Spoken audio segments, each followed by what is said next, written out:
नमस्कार, मैं हूं दीपक चौरसिया। आपके अपने शो देश की बहस के साथ हम एक बार फिर से हाजिर हैं। जैसा कि आप जानते हैं, न्यूज नेशन का ये वो मंच है जहां होती है आपके मन की बात। आप जिस मुद्दे को चुनते हैं, हम ना सिर्फ उस मुद्दे को पूरे देश के सामने उठाते हैं, बल्कि शो में लोग सीधे देश के सामने अपनी बात भी रखते हैं। आज आपने देश की बहस का जो मुद्दा तय किया है वो है बकरीद पर मस्जिद में सामूहिक नमाज पढ़ने की जिद। इसे 66% लोगों ने वोट देकर देश की बहस का मुद्दा बनाना चाहा है। आज इसी पर होगी देश की बहस। इस चर्चा में मेरे साथ एक बड़ा पैनल शामिल होगा, साथ ही दर्शक भी जुड़ेंगे।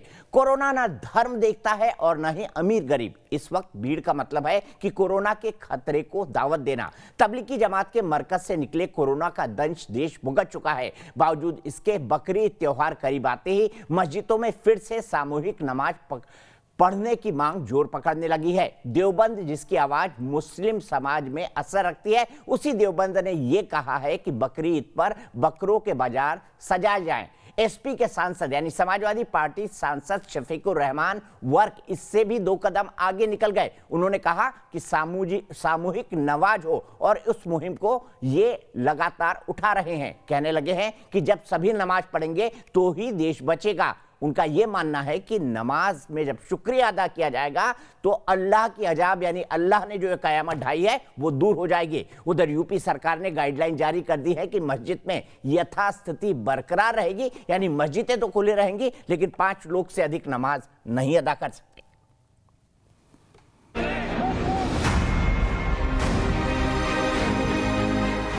कोरोना के चलते पवित्र अमरनाथ यात्रा पर लगी है रोक।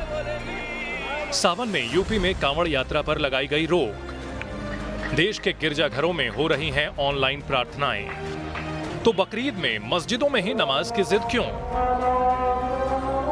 बकरीद करीब आते ही यूपी में मस्जिदों में सामूहिक नमाज पढ़ने की मांग जोर पकड़ने लगी। कोरोना काल के बावजूद दारुल उलूम देवबंद ने इसके लिए बाकायदा यूपी सरकार को चिट्ठी भी लिखी थी।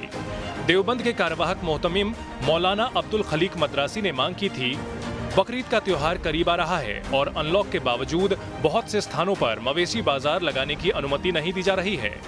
ऐसे में सरकार इस बारे में अनुमति के स्पष्ट आदेश जारी करे और नियमों का पालन करते हुए ईदगाह में नमाज पढ़ने की इजाजत देने की मांग की। बाजारों को जहां पर जानवर खरीदो फरोख्त किए जाते हैं उन जगहों को खोलने की भी हुकूमत इजाजत दे और उम्मत मुस्लिमा इस चीज का खास ख्याल रखे कि इन जगहों पर भी सोशल डिस्टेंसिंग का खास ख्याल रखा जाए। देश दुनिया में इस्लामिक तालीम के लिए मशहूर देवबंद ने कोरोना के खतरे की परवाह नहीं की और जैसे ही देवबंद से मस्जिद में नमाज की बात निकली तो शफीकुर रहमान बर्क जैसे नेता बीच में कूद पड़े, वो भी मजहबी दलीलों के साथ। सारे मुसलमानों को नमाज पढ़वाइए, जब ये मुल्क बचेगा। अल्लाह से गुनाहों की माफी चाहेगा और अल्लाह से कहेगा, अल्लाह तो हमारी गलतियों को माफ़ कर दे, हम सब तेरे बंदे, लिहाजा हमें इससे कोरोना से निजात दे दे तू। तो इंशाअल्लाह हमें उम्मीद है कि हमारी इस भीड़ से नुकसान नहीं होगा बल्कि अल्लाह की रहमत नाज़िल होगी। समाजवादी पार्टी के ये वही सांसद हैं जिन्होंने संसद में वंदे मातरम को इस्लाम के खिलाफ बताया था। कॉन्स्टिट्यूशन ऑफ इंडिया जिंदाबाद। और जहाँ तक देखिए वंदे मातरम का ताल्लुक है, वो it is against the Islam, we can not follow it. सवाल उठने लगे कि जब कोरोना के चलते सभी तीज त्योहारों में लोग घरों में हैं तो बकरीद के दिन मस्जिदों में ही नमाज की जिद छेड़कर शफीकुर रहमान मुस्लिम समाज को उकसाने का काम तो नहीं कर रहे। ये कोई समाजवादी और बसपा की सरकार नहीं है, भारतीय जनता पार्टी की सरकार है। कानून के दायरे में रहना पड़ेगा और कानून के दायरे में नहीं रहेगा तो ईद जेल में बनेगी। जैसे आजम खान की जेल में बनी, उनकी भी जेल में बनेगी। उन्हें इस बात को ध्यान रखना चाहिए। मस्जिदों में नमाज की मांग ऐसे वक्त हो रही है जब यूपी में पिछले 15 दिनों में एक्टिव कोरोना केस 2.5 गुना बढ़ गए हैं। हालात इस तरह हैं कि हर शनिवार और रविवार को राज्य में संपूर्ण लॉकडाउन लागू है और अब यूपी में बकरीद के दिन मस्जिद खोलने की मांग ने जोर पकड़ा तो यूपी पुलिस ने गाइडलाइंस जारी कर दी। यूपी पुलिस ने बकरीद पर दिशा निर्देश जारी किए। बकरीद का त्योहार घर पर ही मनाने के निर्देश दिए। सामूहिक नमाज पर रोक जारी रहेगी। खुले स्थानों पर कुर्बानी पर रोक, खुले में मांस बेचने और ले जाने पर रोक, प्रतिबंधित पशुओं की कुर्बानी पर रोक, संवेदनशील इलाकों की वीडियोग्राफी भी की जाएगी। आपको बता दें कि सोशल डिस्टेंसिंग के साथ धार्मिक स्थलों को खोलने की इजाजत दी गई है। मस्जिदों में भी एक साथ 5 लोग नमाज अदा कर रहे हैं। बावजूद इसके मुस्लिमों में जैसे ही कोई त्योहार आता है, मजहब के कथित ठेकेदार मस्जिद राग अलापने लगते हैं। इससे पहले मई में ईद से पहले इलाहाबाद हाईकोर्ट में याचिका दाखिल की गई थी, जिसमें मस्जिद और ईदगाहों को खोलने की मांग की गई थी। कोर्ट से याचिका खारिज होने के बाद जब यूपी सरकार को अर्जी भेजी गई तो इसमें आपत्तिजनक अल्फाज भी लिखे गए थे कि अल्लाह का घर बंद करने वाला जालिम होता है। ये बात अलग है कि ईद के दिन लोगों ने घरों में नमाज पढ़कर कट्टरपंथी सोच वालों को जवाब दिया था कि इस्लाम अल्लाह के बताए रास्ते पर चलेगा, न कि मुल्ला के इशारे पर।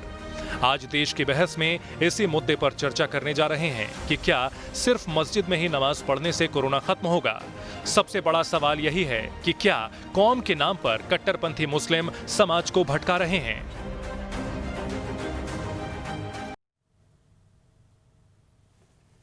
तो कौन भड़का रहा है समाज को? पहले मौलाना साहब और अब क्या शफीकुर रहमान वर्क माननीय सांसद हैं, वो जुड़ गए हमारे साथ, बात होगी उनसे। लेकिन देश की बहस में हम सवाल बताएं उससे पहले तमाम गेस्ट को इंट्रोड्यूस करा देते हैं। सबसे पहले हमारे साथ माननीय सांसद शफीकुर रहमान वर्क साहब जुड़ गए हैं, जो मेरे साथ इस वक्त सीधे मौजूद है संभल से। मेरे साथ माजिद हैदरी साहब हैं, जो कि एक मुस्लिम स्कॉलर हैं, जाने माने पत्रकार हैं, कश्मीर वैली से आते हैं। मेरे साथ अवनीजेश अवस्थी हैं, प्रोफेसर है दिल्ली यूनिवर्सिटी में। मेरे साथ शबनम खान हैं, जानी मानी सामाजिक कार्यकर्ता हैं। मेरे साथ विनोद बंसल साहब हैं, विश्व हिंदू परिषद के नेता हैं। मेरे साथ प्रेम शुक्ला साहब हैं, नेशनल स्पोक्स पर्सन हैं भारतीय जनता पार्टी के। लेकिन उससे पहले मैं आज का सवाल ले लेता हूं। आज का सवाल हमारा क्या कहता है?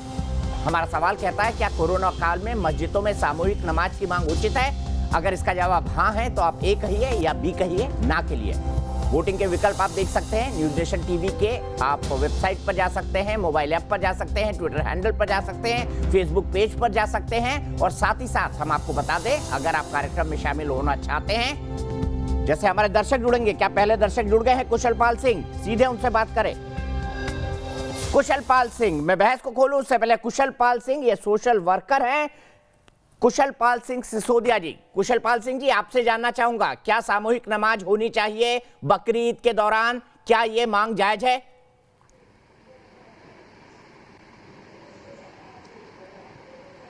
इस समय जब कोरोना की महामारी फैल रही है, ऐसे समय में हमें किसी भी कीमत पर इस तरह की भावनाओं को नहीं करना चाहिए, और ना ही हमें ये किसी भी हद तक सही है कि हम सामूहिक नमाज पढ़ें। ऐसे समय में हमने नमाज नहीं पढ़नी चाहिए जब हम अमरनाथ जैसी यात्रा को स्थगित कर सकते हैं। तो ये देश की सुरक्षा के साथ खिलवाड़ होगा। आज हमारे साथ में प्रतिदिन 35 से 40 हजार, ठीक है, आपने सही कहा, अमरनाथ यात्रा बंद हो चुकी है। सीधे वर्क साहब के पास चलता हूं। वर्क साहब, मैं आपके बारे में जब पढ़ रहा था तब ये भी था कि आपने संसद के अंदर जो है वंदे मातरम कहने का विरोध किया था। तो कहीं आप कट्टरपंथी सोच तो नहीं बढ़ा रहे हैं कि नहीं बकरीद पर नमाज पढ़ने दी जाए? आपको पता है अमरनाथ बंद है, बड़े बड़े मंदिर बंद है, सभी जगह सोशल डिस्टेंसिंग चल रही है। किसी ने रामनवमी नहीं मनाई, ईस्टर नहीं मनाया गया, इवन ईद की नमाज नहीं पढ़ी गई। तो बकरीद में ऐसा क्या खास है?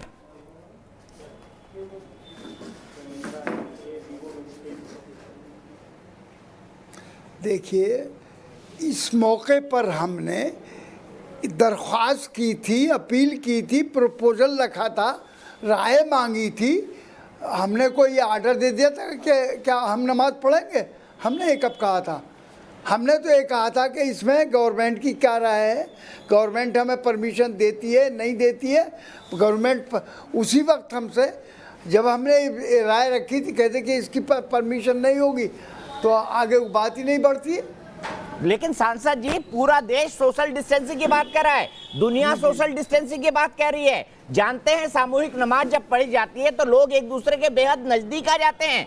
आपको तो ये कहना चाहिए था कि लोग घर में नमाज पढ़ें। आपकी तरफ से ये बात आना कहीं ना कहीं ये इशारा करता है कि आप भी वही कह रहे हैं जो मौलाना साहब ने तबलीगी जमात के साथ किया था कि मस्जिदों के अंदर रहो, पढ़ी है, ईद की भी अल्लाह नमाज का जा भाई ये ठीक हो जाएगा।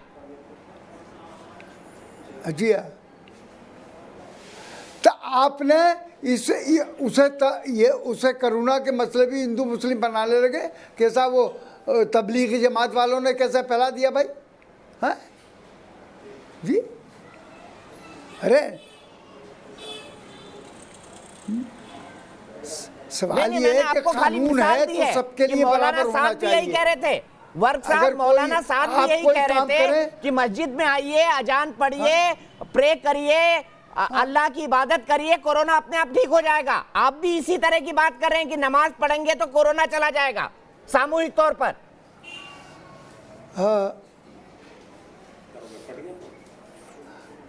हमारा तो ये देखिए, ये हमारा बहैसियत मुसलमान के, बहैसियत इस्लाम के अक़ीदा है कि अगर हम अल्लाह से माफ़ी चाहेंगे अपने गुनाहों की, ये हमारे ख़ताओं के गुनाहों का हमें सज़ा मिल रही है, तो अगर हम अल्लाह से ये उम्मीद करते हैं कि अल्लाह ताला हमारी ख़ताओं को माफ़ कर देगा तो ये दूर हो जाएगा, तो इसमें क्या आपको क्या बुराई दिखाई दे रही? तो आपको वाकई लगता है कि सामूहिक इबादत करने से कोरोना चला जाएगा?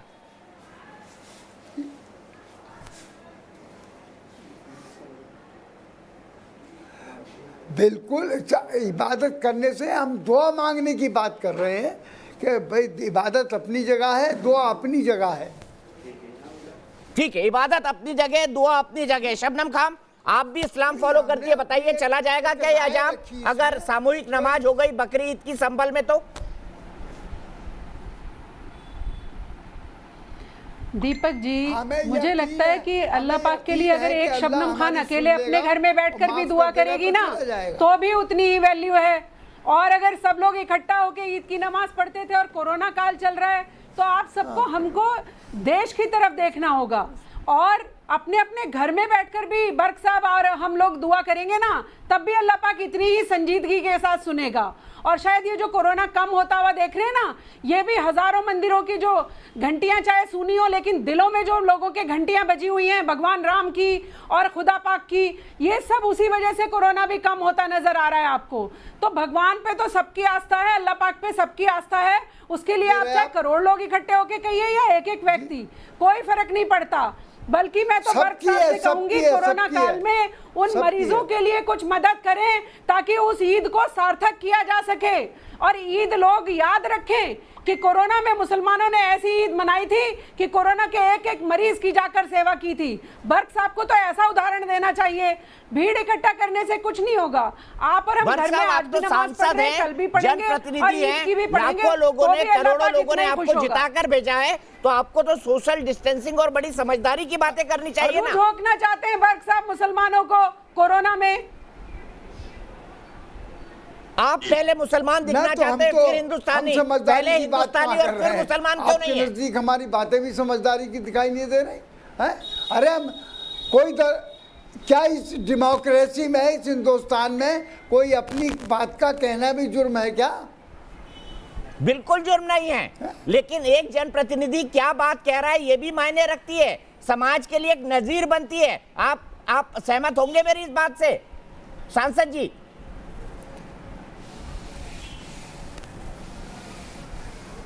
जी जी जी जी जी, मैं समझ रहा हूँ आपकी बात को। तो बताइए फिर ये जिद क्यों थी, ये पत्र क्यों? जब आप सब परिस्थितियों को समझते हैं, दीन और दुनिया के पूरे मसलों पर संसद के अंदर चर्चा करते हैं, माशाल्लाह आप उर्दू, हिंदी और अंग्रेजी बहुत बेहतरीन ढंग से बोलते हैं, आप खुद डॉक्टर हैं, तो अगर आपसे ये मांग आएगी तो लोग सोचेंगे ना कि डॉक्टर साहब ये मांग क्यों कर रहे हैं?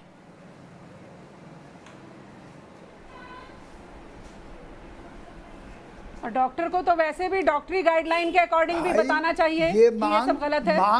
मांगी तो है, यानी प्रपोजल था हमारा आपको। आप कह देते कि इसमें इजाजत नहीं दी जा सकती, बात खत्म हो जाती। बस आपको तो ये जवाब देना चाहिए था, आपने सारे मुल्क में इस बात को छेड़ दिया। सर अगर आप जैसा इज्जतदार, वजनदार और बुजुर्गवार शख्स कोई बात करेगा तो क्या देश उसको संजीदगी से ना ले? आप मुझे जवाब दीजिए, आप जैसा बुजुर्गवार, इज्जतदार, पढ़ा लिखा शख्स अगर ये बात करेगा तो क्या देश इसको गंभीरता से ना ले? शफीकुर रहमान वर्क साहब जवाब दीजिए।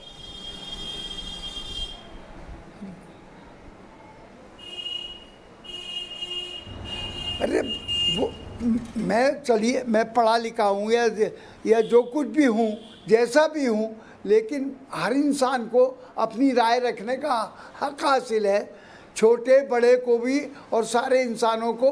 अगर कोई बात मतलब ये है कि मुल्क के उस खिलाफ है या इंसानों के खिलाफ है, तो हम एक बात कह रहे हैं, चलो मेरी समझ में ये बात नहीं आ रही जो आप कह रहे हैं, तो ये गवर्नमेंट को तो इस पर फैसला लेके और हम सब ये सुना देना चाहिए था कि भाई इसमें नमाज आप नहीं पढ़ेंगे ऐसे।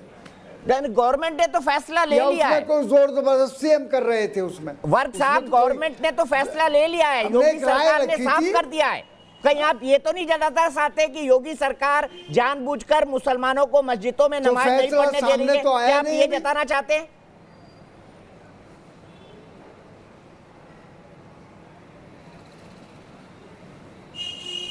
नहीं भाई, वो 5 आदमी पढ़ रहे तो कौन मना कर रहा, बाकी लोग तो हम खुद अपनी रजामंदी से ही खुद ही अपने घरों पर पढ़ रहे। तो कुछ कहकर तो लेंगे ना वोट। देखिए हमने ईद पे भी आपकी लड़ाई लड़ी, को मसला उठाया, सिर्फ इसी वजह से चिट्ठी लिखी है बर्क साहब ने, वरना बर्क साहब को और चीजें याद नहीं है, मुसलमान कितना परेशान है और चीजों से, उसके लिए कभी चिट्ठी लिखते नजर नहीं आते।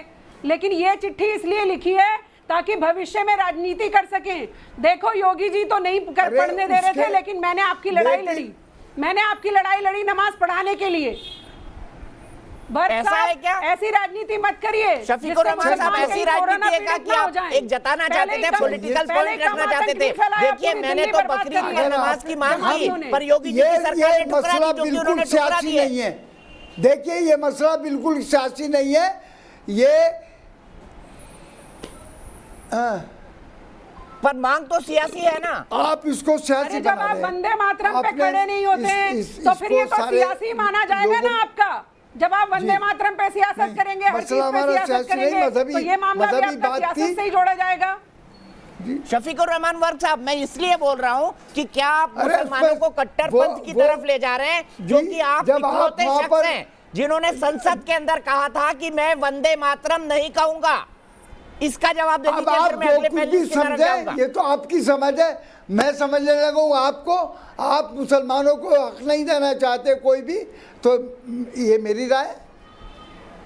सर आप माननीय सांसद हैं, और क्या हक चाहिए आपको? अगर आपके पास मेजॉरिटी होती तो आप इस देश के प्रधानमंत्री भी बन सकते हैं। आप उस हाउस में बैठते हैं जहां से प्रधानमंत्री को चुना जा सकता है। किसने काटे इस देश में मुसलमानों के हक? ठीक है, इसमें देखिए मैं इस बात पर कोई बहस नहीं कर रहा कि मैं सांसद हूँ या क्या हूँ या मैं क्या, मैं तो सिर्फ जो अपने ईमान की बात थी, जो मुसलमानों की ख्वाहिश थी, उसका इजहार किया था कि भाई इसमें गवर्नमेंट की क्या राय है। तो इतना पूछा था, गवर्नमेंट कहे थी कि भाई इसमें हमारी बिल्कुल कतन राय नहीं है, बात खत्म हो जाती। ठीक है माजिद हैदरी साहब, आपको लगता नहीं है मांग सियासी है? फिर मैं प्रेम शुक्ला जी और अवनी जी इसके बाद चलूंगा। जी चौरसिया साहब, ये आपका जो प्रोग्राम है ये सिर्फ देश नहीं देखता, विश्व भर के लोग देखते हैं, इसलिए बड़े सोच समझ के इस मामले पे हर एक को बात करनी चाहिए। मैं तो इन दो पंथियों से शुरू करूंगा कि संघ करे तो चमत्कार, मुसलमान करे तो FIR। जिस तरीके ये भी एक हिंदू भगवान के ऊपर बना हुआ है माजिद हैदरी। कोई अच्छा वो ले आते हैं आप, 5 अगस्त को कोई अच्छा उदाहरण ले आते हैं। मंदिर का निर्माण शुरू होगा, क्या उस टाइम पे सोशल डिस्टेंसिंग का खतरा नहीं है? क्या वो काम नहीं रोका जाना चाहिए? अब जो हालात देश में बनाई रही है भाजपा, मुझे लगता है अगले साल हम डिस्कस कर रहे होंगे कि मुसलमानों ने एक एप्लीकेशन दी है कि हमें सांस लेना चाहिए या नहीं लेना चाहिए, और यही मंच होगा, हम लोग बात करेंगे नहीं आप सांस ले रहे माजिद हैदरी, आप सांस ले रहे कि नहीं ले रहे? निर्माण कर सकते, हम मस्जिद में नमाज क्यों नहीं पढ़ सकते? आप कृत्रिम सांस ले रहे हैं ना? की नमाज से कौन सा आसमान टूट पड़ेगा? मुझे ये बताएं। आप कृत्रिम सांस ले रहे हैं कि आप खुली हवा में सांस ले रहे हैं? अरे शुक्र है आज हवा में बैठे हुए जहां से आपने कश्मीरी पंडितों को मार मार के भगा दिया, मास्क रखते हैं, मुसलमान उसी हवा में बैठे हुए ना, वरना ये उसी साफ हवा में बैठे हुए जिसे दुनिया की जन्नत कहा जाता है। शुक्र करते हैं कोरोना आया है, मास्क लगा के छुपा देते हैं अपना मुंह। शुक्र है कोरोना आया, हमें मास्क पहनने का मौका मिला, हमारा मुंह छुपता है सड़क पे चलते हुए। ये संगी तो सड़क पे चलने ना दें। अब आप मुझे बताइए 10 मिनट की ईद की नमाज से कौन सा आसमान टूट पड़ेगा? क्या हमें अकल नहीं सोशल डिस्टेंसिंग रखनी है? क्या सिर्फ उन लोगों को अकल है जो 5 अगस्त को इजाजत दे रहे हैं कि मंदिर का क्या 10 मिनट की ईद की नमाज से आसमान टूट पड़ेगा? माजिद हैदरी जवाब मांगते हैं इसका। देश जो है ये सेकुलर राज्य है, ये किसी के बाप की जागीर नहीं, मुझे जितना अब हो माजिद हैदरी की बात पूरी हो जाए तो मैं शुरू करूं। नहीं, माजिद हैदरी की बात पूरी हो गई। माजिद भाई 1 मिनट, आपकी बात सुन ली मैंने 1 मिनट तक। पूरी। हाँ तो अब कृपा देखिए, मैंने किसी को रोका टोका नहीं, इसलिए मैं सबसे आग्रह करूंगा कोई रोके टोके नहीं, अपनी बारी में बात रखेगा। माजिद हैदरी और शफीकुर रहमान बर्क, इन दोनों की बात सुनने के बाद मेरे मन में एक छोटा सा सवाल पैदा होता है कि क्या इस्लाम की सारी ज्ञान संपदा जो है वो क्या इधर भारत के कुछ मुसलमानों में ही सीमित है? क्या सऊदी अरब के मुसलमान पूरी तरह से इस्लाम को समझ नहीं पा रहे? भाई मक्का और मदीना में हज नहीं हो रहा है। क्यों नहीं हो रहा है हज? क्योंकि कोरोना है।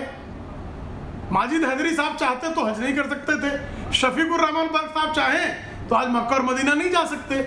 और मक्का और मदीना तो इस्लाम के हिसाब से बड़ी मुकद्दस जगह है, बड़ी पवित्र जगह है। वहां खड़े होकर दुआ पढ़ देते पूरी दुनिया से, कोरोना गायब हो जाता। किस यूपी की तो ये काम क्यों नहीं कर रहे? फिर ऑडियो गिराना पड़ता है, वैसे ही वक्त कम होता है। जी जी जी दीपक जी, अब अगर सऊदी अरेबिया में हज के लिए भी बाहर से किसी को नहीं, लोकल भी एक लिमिटेड नंबर्स जिसमें सोशल डिस्टेंसिंग मेंटेन की जा सके, ये निर्णय जहां इस्लाम का सबसे मुकद्दस, जहां सोचता है एक मुसलमान कि जिंदगी में एक बार हम हज करके आएंगे। हज कब करके आएंगे? जब कर्ज मुक्त हो जाएंगे, बाकी सारी दुनियादारी जिंदगी की पूरी हो जाएगी, तो एक बार जीवन में हज कराएंगे। वो हज करने का हक भी इस बार इस्लाम के उलमा ने ये तय किया कि हम यहाँ पर कोरोना के संकट के नाते ये हज नहीं होने देंगे। उसके बाद आप किस बात की जिद कर रहे हैं? और माजिद हैदरी जिस अयोध्या का जिक्र कर रहे हैं, वहाँ सोशल डिस्टेंसिंग मेंटेन होगा। एक स्थान है, सारी मस्जिदों में सोशल डिस्टेंसिंग मेंटेन होती तो कौन मना कर देता? सारे मंदिर खोल दिए जाते।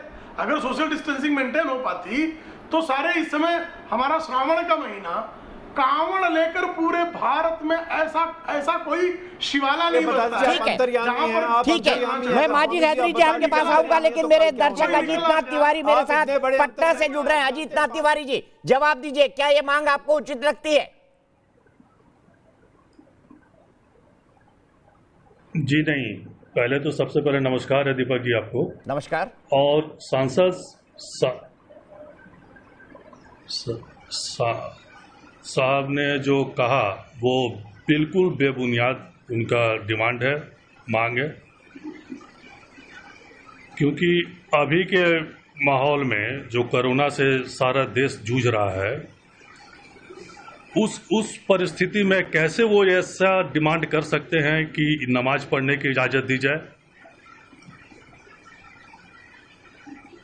ठीक है, कैसे डिमांड कर सकते हैं? शफीकुर रहमान साहब, बर्क साहब, मेरी आपसे बड़े इज्जत के साथ गुजारिश है, मैं आपको दशकों से संसद के अंदर देख रहा हूं, आते जाते हम टकराते भी हैं। मैं आपसे सिर्फ इतनी रिक्वेस्ट करना चाहता हूं कि अगर आपको एहसास हुआ हो कि सांसद के तौर पर मुझसे ये गलती हो गई, तो देश से माफी मांग लीजिए। कोई दिक्कत नहीं होनी चाहिए। अगर कोई गलत मांग रख दी तो उसके सामने देश से खेद प्रकट करने में या माफी मांगने में कोई दिक्कत नहीं होनी चाहिए। आप माफी मांगते हैं इस गैर नाजायज डिमांड के लिए। मैं माफी क्यों मांगू? मुझसे क्या गलती हुई है? मैंने अगर कोई बात कही है, सच्ची बात कही है, और अगर मैंने कोई मांग की है तो मेरी गलती हो गई, और आप जो कुछ भी कर जाएं तो वो कोई गलती नहीं है। सर, मैंने क्या गलत किया बताइए ना जी। तो बताइए, तो कानून आप पर वो लागू नहीं हो रहा जो हम पर लागू हो रहा। बताइए मुझ पर कौन सा कानून नहीं लागू हो रहा है और आप पर लागू हो रहा है? एक कानून बता दीजिए।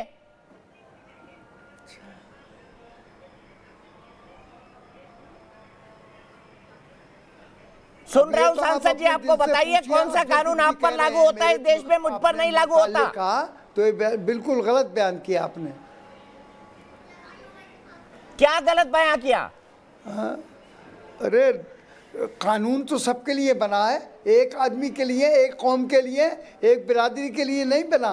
कानून सब हिंदुस्तान सबका है, सब उसमें रहते हैं, सबको कानून का पालन करना होगा, हम सबको मिलजुल कर रहना होगा। तो वही तो मैं कह रहा हूँ, जब एक कानून बना हुआ है तो आपने उस कानून को तोड़कर एक धार्मिक कार्यक्रम की इजाजत क्यों मांगी?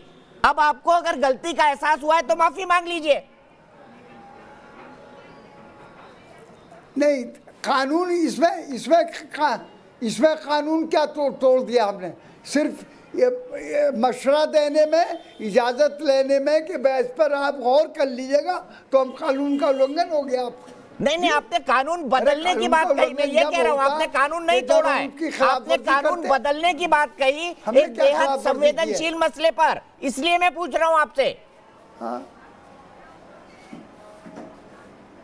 क्या मैंने बदलने की भी कोई बात नहीं कही?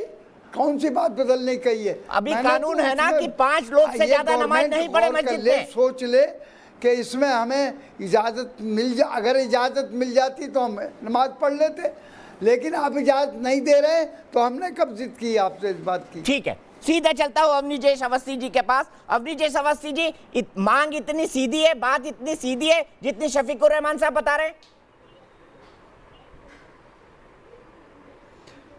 दीपक जी, शफीकुर रहमान जी से मैं एक सवाल पूछना चाहता हूँ। वो संभल से चुने हुए सांसद हैं, वो किसी एक संप्रदाय के तो प्रतिनिधि है नहीं, तो उनको कावड़ियों के लिए भी मांग करनी चाहिए थी। आप एक हिंदू सांसद से अपेक्षा करते हैं कि जब आप जीत जाते हैं तो आप सबके प्रतिनिधि होते हैं, आप धर्मनिरपेक्ष हो जाते हैं। मैं शफीकुर रहमान साहब से पूछना चाहता हूँ, आपने रामनवमी पर भी यही मांग की थी क्या? क्या कावड़ियों के लिए यही मांग की थी क्या? क्या नवरात्रों में भी यही मांग की थी क्या आपने? जवाब ले लेते हैं शफीकुर रहमान साहब। जवाब वो पूछ रहे हैं कि सांसद के तौर पर आप हिंदू, मुसलमान, सिख, ईसाई सभी के प्रतिनिधि है, तो क्या आपने कावड़ियों के लिए ये मांग की थी? आपने रामनवमी के लिए मांग की थी? आपने नवरात्रि के लिए मांग की थी कि पूजा की इजाजत दी जाए सामूहिक तौर पर? मुझे उनके आप तो सेक्युलर है ना, में दखल देने का क्या हक है? ये आप तो प्रतिनिधि हैं उनके, आप सांसद हैं, बिल्कुल आपको दखल देने का हक है। मैं क्यों करूंगा? ये आप तो सांसद है ना, प्रतिनिधि हैं उनके। इस बात का थोड़ा ही हूं। मान गए कि ये सिर्फ एक संप्रदाय के नेता है। संभल के लोगों को ये सोच लेना चाहिए, इस देश के नेता को तो मजहबी मामलात के थोड़ा ही है। ये दुनिया भी इस निजाम में जो सांसद चलता है उसका प्रतिनिधि हूं मैं। नहीं सर, हिंदू भी वोट देता है ना आपका, हिंदू के भी प्रतिनिधि है ना, तो उनके त्योहारों के लिए भी मांग करिए। अवनीजेश जी ये कह रहे हैं। तो भाई प्रतिनिधि वो मुझसे कोई बात कहेंगे तो जब तो मैं उनकी मदद करूंगा। कोई भी हम मेरे पास संभल में हिंदू भी रहते हैं कि नहीं? बहुजन समाज के भी आते हैं, समाजवादी हिंदू भी रहते हैं कि नहीं रहते? और जनाब अली बीएसपी के भी आते हैं और बीजेपी के भी आते हैं। हम सबकी मदद करते हैं। बर्क साहब, सबकी मदद, आप चुने हुए सांसद हैं, आपने संविधान की शपथ ली है, और देश में जो इस समय स्थिति है उसके बावजूद ये आप मांग कर रहे हैं, ये निहायत धार्मिक नहीं, राजनीतिक साजिश है आपकी। ये आपका हिडन एजेंडा है। माजिद हैदरी को तो मैं कोई जवाब दूंगा ही नहीं, लेकिन दीपक जी, मैं एक महत्वपूर्ण बात आपसे कहना चाहता हूं। सवाल का जवाब ले लेते हैं। साहब, आप पर आरोप लग रहा है कि आप हिडन एजेंडा चला रहे हैं। जब कोई बात कहते हैं आप मुस्लिम तुष्टीकरण का हिडन एजेंडा चला रहे हैं, ये आप पर आरोप लग रहा है। मैं इसको तो भी वेरी प्रिसाइज कर देता हूँ। आज वो पेटा वाले कहाँ पर हैं? वो नहीं, ये कोई बात नहीं है। जब मैं मुसलमानों कोई बात कहता हूँ तो आप उसको इस तरीके से बयान कर रहे हैं? अरे हिंदू भाई को अपनी या और कोई दूसरी कौम के लोग कोई बात कहेंगे तो आप उसको कोई बात ही नहीं कहने देंगे। ठीक है, सीधे मैं विनोद बंसल जी के पास चलता हूँ। विनोद बंसल जी, माजिद हैदरी ने आरोप लगाया अयोध्या को लेकर, उन्होंने कहा आप वहां पर शिलान्यास कर रहे हैं, भूमि पूजन कर रहे हैं, क्यों कर रहे हैं कोरोना काल में? बताइए, जवाब दीजिए। आपकी संस्था जिम्मेदार है इस गलती के लिए, और अगर ये गलती हो रही है तो आप क्यों कर रहे हैं? देखिए दीपक जी, दो बातें बड़ी महत्व की हैं। ये जो स्टेटमेंट आया है, एक ऐसे व्यक्ति का स्टेटमेंट है जो कि संसद में कानून बनाने की अथॉरिटी रखता है, यानी कानून निर्माता है। थोड़ी आवाज आपकी इको हो रही है। तो दूसरी बात थोड़ा सा बोल लीजिए। ये जो सांसद हैं वो एक क्षेत्र को रिप्रेजेंट करते हैं, न कि सिर्फ एक कम्युनिटी को। मुझे लगता है कि इनके मन में सिर्फ और शुरू से ही ऐसा है कि मैं सिर्फ और सिर्फ मुसलमानों का नेता हूं, और वो भी खासकर ऐसे जिहादियों का जिनको खुश रखना ही मेरा एक कर्तव्य है। इसी के कारण इन्होंने संसद में और उसमें वंदे मातरम का विरोध किया। इसी के कारण इन्होंने आज जो है बकरीद पर बजाय ये कहने के कि भाई अब ये कोरोना संकट काल है, इस बार कोरोना के संकट के काल में कोई भी बकरा नहीं काटेगा, या काटेगा तो कम से कम उसकी नृशंस हत्या नहीं करेगा, या उसके सोशल डिस्टेंस मेंटेन करेगा, या जमातियों के साथ नहीं रहेगा, या जमातियों के साथ जमातियों जैसा व्यवहार नहीं करेगा, या कोई मस्जिद में नहीं छुपेगा, या कोई मदरसा में नहीं छुपेगा, तो ये इस तरह के स्टेटमेंट देने के बजाय इन्होंने सीधा एक स्टेटमेंट ये दिया कि ये जो स्टेटमेंट देने के बजाय इन्होंने सीधा ये कहा कभी हमें नमाज पढ़ने की अनुमति दी जाए। आखिरकार ये नमाज पढ़ने की जो अनुमति की जो बात कर रहे हैं वो किस मुंह से कर रहे हैं? क्या इनको नहीं पता कानून क्या है? क्या इनको नहीं पता कि देश की स्थिति क्या है? क्या इनको नहीं पता कि लॉकडाउन है कई जगह पर? और ये इनको नहीं पता कि आखिरकार ये मुसलमानों को भी जिंदा अगर रखना है तो आखिरकार ये सोशल डिस्टेंस, 2 गज दूरी और मास्क जरूरी, इसका फॉलो करना बहुत जरूरी है। ठीक है शफीकुर रहमान साहब, आपने कहा कि आपकी बात को एक धर्म के चश्मे से क्यों देखा जा रहा है, मैं इसका जवाब देना चाहता हूं। और जवाब देश के उस मंदिर में दिया आपका एक स्टेटमेंट है जिसको लेकर बहुत विवाद हुआ था। आइए सबसे पहले वो सुनवाता हूं कि शफीकुर रहमान वर्क साहब ने संसद के अंदर क्या कहा था वंदे मातरम के बारे में। सुनिए। कॉन्स्टिट्यूशन ऑफ इंडिया जिंदाबाद। और जहाँ तक देखिए वंदे मातरम का ताल्लुक है, वो it is against the Islam, we can not follow it.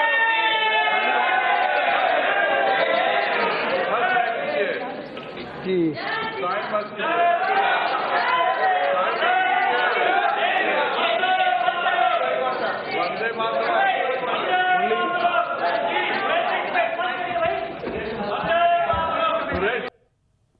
ये तब की तस्वीरें हैं जब आप शपथ ले रहे थे, इसकी कोई जरूरत नहीं थी, लेकिन फिर भी आपने कहा। शबनम खान, आप वंदे मातरम बोलेंगी, और क्या वंदे मातरम गैर इस्लामिक है?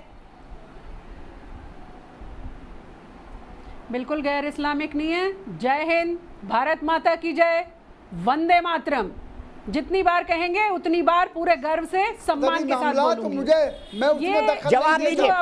जवाब दीजिए शफीकुर रहमान साहब, शबनम खान बोल रहे हैं Vande Mataram.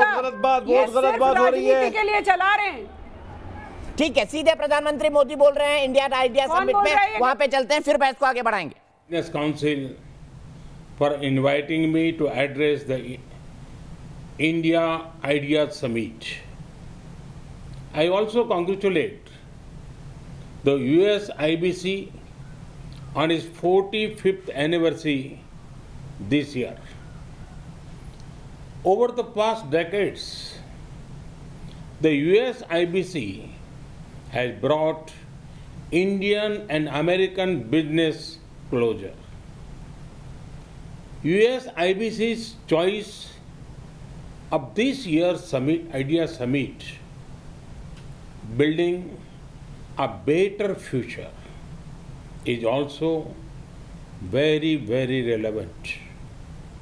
Friends, we all agree that the world is in need for a better future, and it is all of us who have to collectively give shape to the future.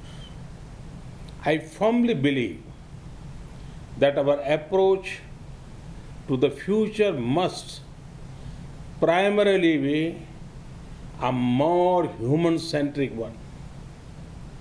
Our growth agenda must place the poor and vulnerable at the core. Ease of living is as important as ease of business.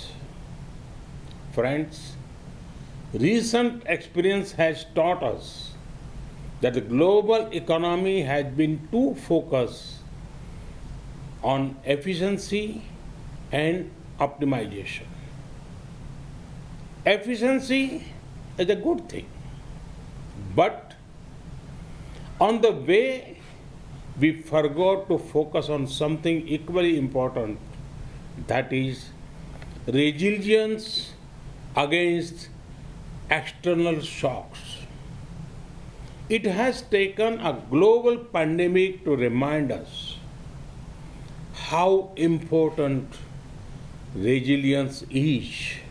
Friends, global economic resilience can be achieved by stronger domestic economic capacities.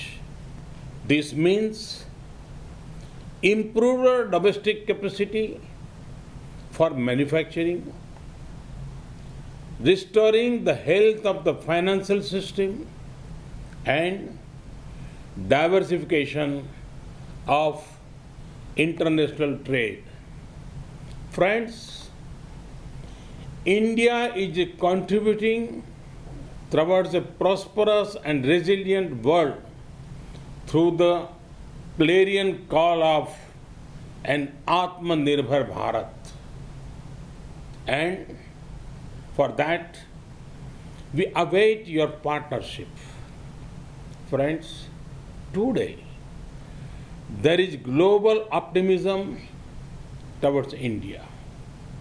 This is because India offers a perfect combination of openness, opportunities, and options.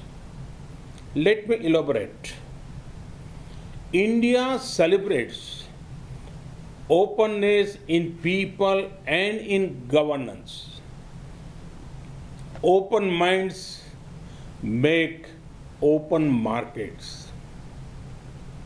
Open markets lead to greater prosperity. These are principles on which both India and the USA agree. Friends, during the last 6 years, we have made many efforts to make our economy more open and reform-oriented. Reforms have ensured increased competitiveness, enhanced transparency, expand digitization, greater innovation, and more policy stability. Friends, India is emerging as a land of opportunities. Let me give you one example of the tech sector. Recently, an interesting report came out in India. It said, for the first time ever, there are more rural internet users than even urban internet users. Imagine the scale. There are about 500 million active internet users in India now. 500 million connected people. Does this sound huge to you? Hold your breath, because there are over 500 million more people who are being connected. Opportunities in technology also include opportunities in frontier technologies of 5G, big data analytics, quantum computing, blockchain, and Internet of Things. Friends, the options to invest in India are extensive. India invites you to invest in the hard work of our farmers. India has done historic reforms in the agriculture sector recently. There are investment opportunities in agriculture inputs and machinery, agriculture supply chain management, ready-to-eat items, fisheries, and organic produce. India's food processing sector is expected to be worth over $500 billion by 2025. To grow more streams of revenue, the best time to tap investment opportunities in Indian agriculture sector is now. India invites you to invest in healthcare. The healthcare sector in India is growing faster than 22% every year. Our companies are also progressing in production of medical technology, telemedicine, and diagnostics. India and the US have already built a robust partnership in the pharma sector.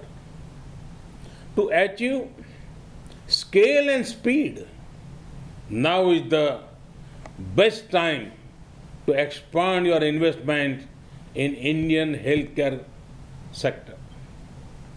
India invites you to invest in energy.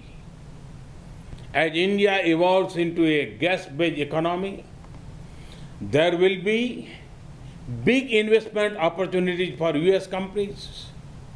There are also big opportunities in the clean energy sector.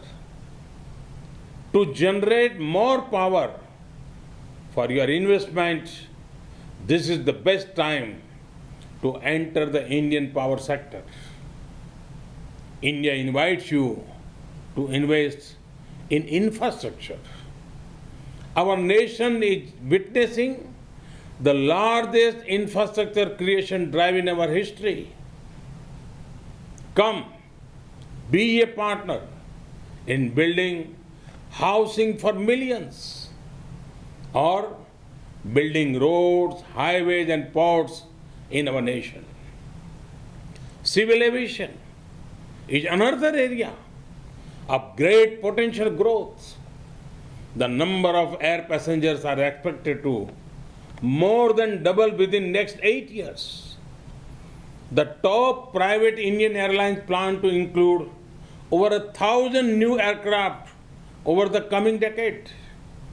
This is a huge opportunity for any investor who chooses to set up manufacturing facilities in India, which can become a base for supplying regional markets. A similar case is obvious for setting up maintenance, repair, and operation facilities. To give flight to your aviation targets, this is an ideal time to invest in the Indian aviation sector. India invites you to invest in defense and space. We are raising the FDI cap for investment in defense sector to 74%. India has established 2 defense corridors to encourage production of defense equipment and platforms. We offer special incentives for private and foreign investors. A few weeks ago, we cleared path-breaking reforms in the space sector. Come, be a part of these upcoming sectors. India invites you to invest in finance and insurance. India has raised FDI cap for investment in insurance to 49%. Now, 100% FDI is permitted for investment in insurance intermediaries. The insurance market in India is growing at a rate of more than 12% and is expected to grow to $250 billion by 2025. With the success of Ayushman Bharat, our health assurance scheme, PM Fasal Bima Yojana, our crop insurance scheme, and Jan Suraksha, or social security schemes, the government has laid the ground for quick adoption and acceptance of insurance products. There are large untapped opportunities for increasing insurance cover in health, agriculture, business, and life insurance. To generate long-term and assured revenues, the Indian insurance sector is one of the best investment option right now. I have given you a few options, and that too without any consultancy fees. Friends, when the markets are open, when the opportunity is high and the options are many, can optimism be far behind? You can see the optimism when India rise in key business ratings, particularly the ease of doing business rating of the World Bank. Investment is the best show of confidence. Every year we are reaching record highs in FDI. Each year is significantly higher than the earlier one. FDI inflows in India in 2019-20 were $74 billion. This is an increase of 20% from the year before that. Friends, in US IBC informed that pledged investment from the US has already crossed $40 billion this year. Also, see what has happened even during the ongoing pandemic. In the middle of COVID, India has attracted foreign investment of more than $20 billion between April and July 2020. But India offers many more opportunities. We have what is needed to power the global economic recovery. Friends, the rise of India means a rise in trade opportunities with a nation that you can trust, a rise in global integration with increasing openness, a rise in your competitiveness with access to a market which offers scale, and a rise in your returns on investment with availability of skilled human resources. Friends, for this vision, there are few better partners than the United States of America. India and the USA are two vibrant democracies with shared values. We are natural partners. Thus, US-India friendship has scaled many heights in the past. Now, it is time our partnership plays an important role in helping the world bounce back faster after the pandemic. तो प्रधानमंत्री नरेंद्र मोदी कह रहे हैं India's idea summit में कि किस तरीके से दुनिया भारत में निवेश कर सकती है। खास तौर से वो अमेरिकी निवेशकों को आमंत्रित कर रहे हैं कृषि के क्षेत्र में, एनर्जी के क्षेत्र में, और साथ ही साथ बहुत ऐसे कई सेक्टर्स हैं जिनकी उन्होंने बात की। उन्होंने कहा कि भारत एक ऐसा देश है जहां पर 50 करोड़ से ज्यादा रूरल इंटरनेट यूजर्स हैं, जो अपने आप में बहुत बड़ी बात है। फिलहाल लेंगे एक ब्रेक, लेकिन बाद में हम आएंगे अपनी मूल बहस पर वापस। बहस हमारी थी कोरोना काल में मस्जिद खोलने की जिद क्यों, बात आ गई थी वंदे मातरम तक। वर्षा आपसे जानेंगे क्यों नहीं बोला उन्होंने संसद के अंदर वंदे मातरम, ब्रेक के बाद।